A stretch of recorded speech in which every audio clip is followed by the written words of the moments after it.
So if you accept it, we can give him the floor. So Yes. he introduced himself and then he introduced the topic on the slavery practices in Bamendu by his grandfather. Okay, and then after presenting the plenary presentation, we'll ask questions. Thank you. Merci beaucoup, professeur. J'espère que vous me permettez de rester assis pour ma présentation. Merci.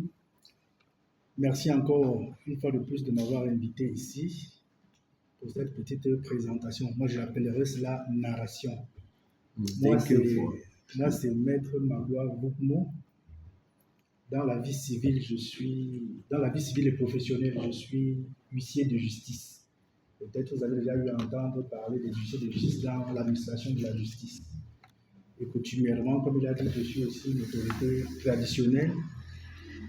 Au-dessus de nous, il y a le chef supérieur, le roi des Bamendu. Une question de méthodologie, je voudrais savoir si vous allez progressivement avec moi pour des traductions ou bien si je fais toute ma présentation d'un trait et puis vous faites un résumé en anglais ou alors au fur et à mesure que j'avance pour la bonne compréhension. Non, progressivement. It will prefer summary because progressivement will take longer time. I think so. Ok, d'accord. Ah, que tu allais dire. Ok. Bon, ok, dans ce cas, donc, on préfère qu'à la fin, on fasse un résumé en anglais. D'accord. Merci pour la précision méthodologique. Alors, donc, le professeur Presso m'a approché il y a quelque temps pour que je fasse... c'est un sujet qu'il connaît bien, puisque lui et moi, on en a eu à parler longuement avant. Et il a souhaité que je vienne vous faire une petite présentation, une petite narration sur la pratique de l'esclavage dans le royaume Bamendu, pratique de l'esclavage où ma famille, la famille de mon grand-père, était fortement impliquée. Et pour comprendre cette implication, il faut aller à l'origine même de la création du royaume Bamendu. Tout à l'heure, là, dans votre présentation que le professeur Dora a montré, j'ai vu une statuette d'une reine Bangwa. Il faut donc savoir que le fondateur du royaume Bamendu vient de Bangwa, effectivement.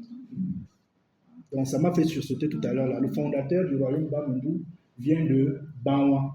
Alors, est-ce que c'était de la chefferie supérieure Bangwa même ou d'une sous-chefferie? Mais toujours est-il que le fondateur du royaume Bamendu, qui s'appelait Kepanta, il venait de Bangwa. Alors, comment ça se passe pour qu'il crée le royaume? Suite à une querelle de succession, parce que vous savez, lorsqu'un roi meurt, et jusqu'aujourd'hui, les phénomènes se répètent, lorsqu'un roi meurt, il y a une guerre de succession entre les princes. C'est le plus valeureux qui va prendre la succession. Donc, le testament du chef du roi est indicatif. Le testament d'un roi est indicatif. S'il y a un prince plus puissant, il va écarter celui qui a été désigné par le roi. Alors, suite à cette querelle de succession à Bangwa, Kepantan et son frère, qui s'appelait Mbietmindo, n'ont pas pu obtenir la chefferie. Ils n'ont pas pu être désignés. Alors, ils se sont dit, bon, là, nous, on ne va pas rester ici. Comme nous avons raté la chefferie, nous, on ne reste pas ici. Ils sont partis de là. Vous voyez, moi, là-bas, Fontaine, là-bas. C'est vers Fontaine, là-bas.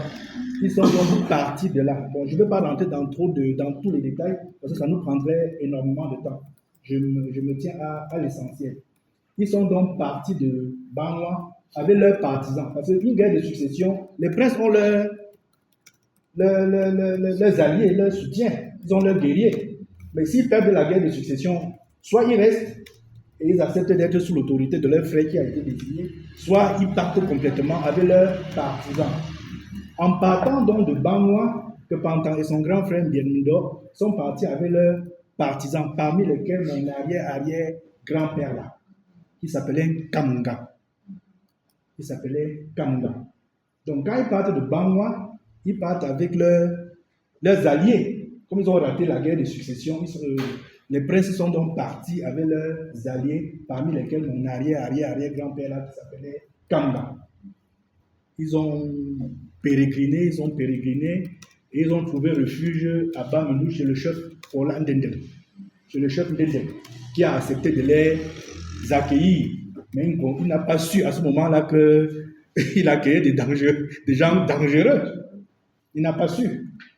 Le chef de Ndendel les a donc accueillis et leur a montré un territoire où ils vont rester. Dans un premier temps, ils se sont fait très gentils, ils se sont fait coopératifs et tout. Mais au fur et à mesure, ils étudiaient comment le chef Ndendel avait organisé son territoire, ses forces et ses faiblesses. Et entre-temps, ils allaient toujours à Bangwa faire venir d'autres guerriers. Voilà donc comment, quand ils se sont sentis suffisamment forts, ils ont attaqué Ndendel et l'ont battu.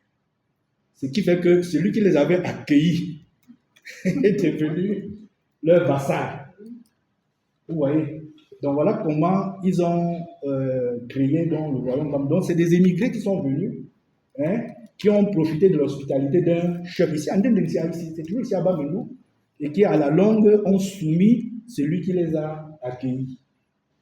Et une fois qu'ils l'ont soumis, ils ont commencé à guerroyer, toujours avec leurs partisans qui sont venus à Bangwa, parmi lesquels mon arrière-grand-père là. Et lorsqu'ils se sont donc taillés un territoire, le roi Kepantan a donc confié un territoire Anza à mon arrière-grand-père là, en Kamdangla. Donc, vous savez, quand vous avez conquis un territoire, vous commencez à le distribuer à vos alliés, à ceux qui vous ont permis de conquérir le territoire. Voilà donc comment le roi a donc installé mon arrière-grand-père, Lankam-Gangla, à cet endroit-là. Ce n'est pas loin de la chefferie. Quand vous êtes sur une colline, là, on voit la chefferie de l'autre côté. Donc, le chef s'entoure des gens les plus sûrs. Parce que s'il ne s'entoure pas des gens les plus sûrs, ça peut être un danger pour lui. Alors, la pratique de l'esclavage, il s'agit de quoi? Vous savez, l'esclavage a toujours été une pratique permanente chez nous, surtout avec la traite négrière. Les chefs avaient leurs esclaves, mais ils ne gardaient pas les esclaves à la chefferie. Il y avait quelques guerriers sûrs, quelques notables sûrs chez qui ils les gardaient. Donc, parmi les gens ultra sûrs chez qui le chef a pensé qu'il pouvait garder ses esclaves, il y avait donc mon arrière-grand-père Nkamganga. Puisque c'était un guerrier très redoutable, quand le chef gardait ses esclaves là-bas, il savait que rien ne pouvait arriver. Parce que les esclaves, c'était un bien précieux. Donc, c'est chez Nkamgang que le roi gardait ses esclaves et mon grand-père lui-même gardait aussi ses propres esclaves là-bas. Et quand vous allez chez nous là-bas, vous voyez le site. Malheureusement, pendant la guerre d'indépendance de 1960, cette case a été brûlée. Donc la case où on gardait les esclaves existait jusque dans les années 60-61. Mon père a vu cette case-là. Mon père a bien vu cette case-là. Donc, quelles étaient les catégories d'esclaves qui étaient gardées là-bas? Il y avait les captifs de guerre. C'est-à-dire que nos sociétés étaient des sociétés essentiellement guerrières. Quand vous entendez faux partout là, c'est des gens qui ont été conquis, c'est des gens qui ont conquéré des territoires. Donc, à la suite des conquêtes, les adversaires qui n'avaient pas été tués à la guerre, on les prenait comme captifs. Et parmi ces captifs-là, il y avait aussi des princes et des rois.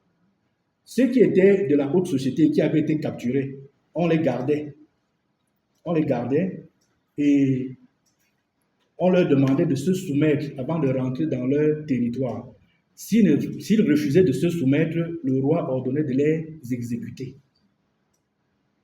Et chez nous, là, chez mon arrière-grand-père, là, il y a encore l'endroit où on exécutait les têtus. C'est un endroit où on n'aime pas trop aller là-bas. Donc, il y a encore un endroit où on les exécute. C'est à 800 mètres, à 300 mètres de l'endroit, de la case où on gardait les esclaves. Donc, les esclaves étaient de plusieurs sortes. Donc, et quand on les capturait comme ça, on les vendait. Soit on les vendait dans les marchés locaux, certains étaient attribués aux usages purement domestiques, d'autres étaient acheminés loin jusqu'à la côte, à Bimbia, pour être amenés aux États-Unis. Voilà brièvement la présentation que je pouvais faire sur... Je n'ai pas voulu être très long. Donc, avec les petites imperfections qu'il y a eu, j'ai voulu aller directement droit au sujet, dans le vif du sujet, pour vous dire comment est-ce que ma famille a été impliquée dans la pratique de l'esclavage. C'est parce que mon arrière-grand-père a fondé le royaume avec le roi, hein, et il était l'un de ses meilleurs guerriers, et c'est chez lui que les esclaves étaient gardés. Voilà, donc il gardait les esclaves du roi et il gardait aussi ses propres esclaves. Et lorsqu'il fallait exécuter certains esclaves récalcitrants, c'est lui et ses guerriers qui se chargeaient de les exécuter, ceux qui ne voulaient pas se soumettre. Voilà un peu brièvement présenté.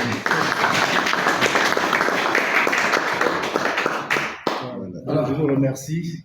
Merci, merci Majesté, merci Maître. Merci. Oui, quand on peut parler de ces choses-là maintenant, il faut bien écouter attentivement. Patalé, Si vous me donnez 2 à 3 minutes. 2 à 3 minutes. Okay. Merci. Et pendant ces 2 à 3 minutes, nous vont relever que pour ceux qui sont un peu curieux, ils savent qu'il y a dans la région de l'Ouest un certain nombre de lieux qui sont